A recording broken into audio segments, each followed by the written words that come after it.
Is your production line still relying on reflexes? For decades, the PLC has been the industry's faithful executor.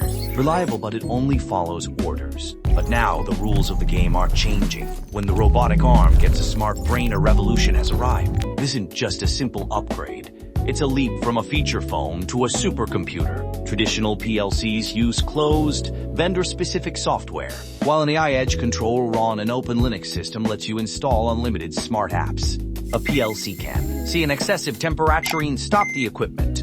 An 8i edge controller can understand equipment vibrations to predict a failure 72 hours in advance. It shifts maintenance from reactive to proactive, from visual inspection and flexible manufacturing to remote OM.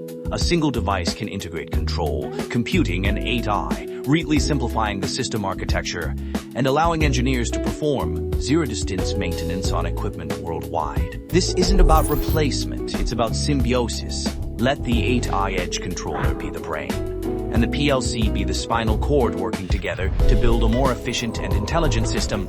When your competitors start installing smart brains on their production lines, are you ready?